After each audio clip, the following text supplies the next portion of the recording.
What is up, dudes and lady dudes? We've got amazing news, which is the best because I love news. I love Yu-Gi-Oh news. It gets me the most excited that I ever get during this game's time. So yeah, today we're going over the new Selection 10. I guess is like the premature name of whatever this is going to be called.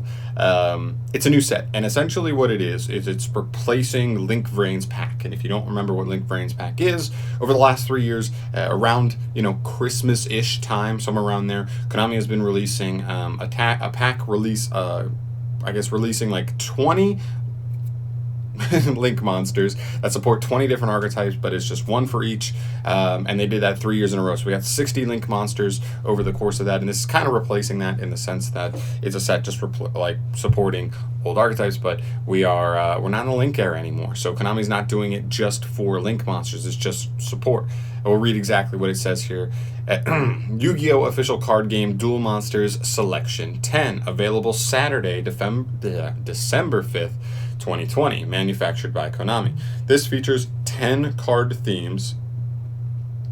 In addition to new cards, reprints for each theme will also be included. Now that's what's really cool, is we're not only getting reprints for potential themes that may have had some cards that have crept up over the years, haven't gotten a reprint in a while, that could be cool to bring their prices down, as well as the fact that new cards. And I love that it says new cards. Hopefully that means multiple cards per archetype. I would love to see that. Even if it's only like 3 to 4, that is plenty, especially for all of these archetypes that are already like, like full-on archetypes. 3 to 4 cards can do any archetype. It's a lot of justice, so that would be really cool to see here.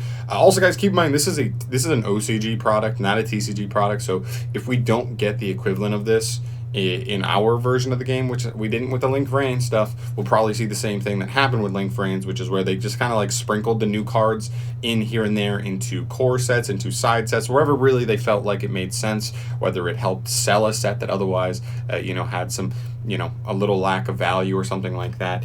That's probably where I'm expecting to see these come into play. But yeah, I mean, that's pretty much it. We really don't have a ton of information here, just that, but that is like the biggest thing here. 10 new archetypes getting support. It's not 20, but it's multiple cards per archetype. And one of the cool things about this is because it's any card of support. When we were getting Link Vrain's, it was definitely cool. Everybody was really excited. I was definitely excited for it.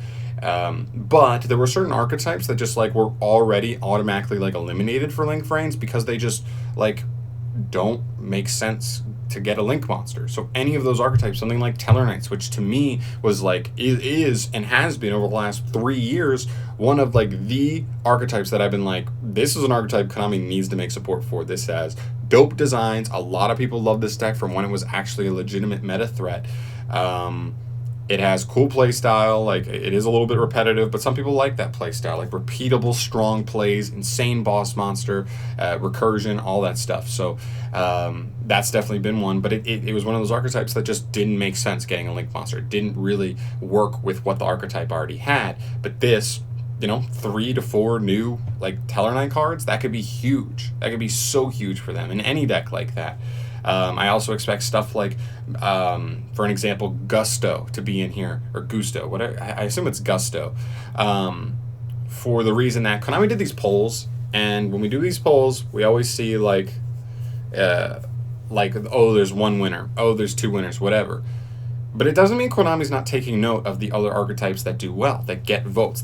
They go, oh, wow, people like that more than we thought they did. Even though it's not guaranteed to get a structure deck, it could just end up in here. And they go like, oh, okay, well, that seals the deal. We're definitely going to make Gusto support because a lot of people, it was very close to making top 2 in the, structure deck vote. So I just expect certain archetypes like that could also end up in here. And later on, I'll probably definitely make a video on either my predictions. Maybe I'll make a 10 list prediction of me trying to get as many right as I can, or I might do a top 5 video of the 5 archetypes I want to see in here, I think deserve to be in here. It may be a broken record because you guys have probably heard me talk about the same archetypes that Konami needs to go back to, but still, it could be something fun to talk about. Maybe I'll do it together, maybe I'll do it separate, I'm not entirely sure. But yeah, unfortunately, we don't have a ton of information on it now. And keep in mind, this is December 5th in the OCG. So we probably won't even start hearing information on this for another month and a half, probably, until they actually start revealing cards, what archetypes are going to be in here, stuff like that. So until then, news-wise, I will see you next time as far as this is concerned, this new product. But let me know in the comments what one strategy the most do you think deserves to be in here, you want to be in here. I'm really curious to see what, like, if you could give one archetype like 3 to 4 cards, put it down below. I'm very curious to see what you guys are thinking on that. But other than that, guys, thank you so much for watching. As always, stay tuned, subscribe to the channel if you want to stay up to date on more Yu-Gi-Oh news, see more discussion videos on stuff like that, and I'll see you in the next video. Peace.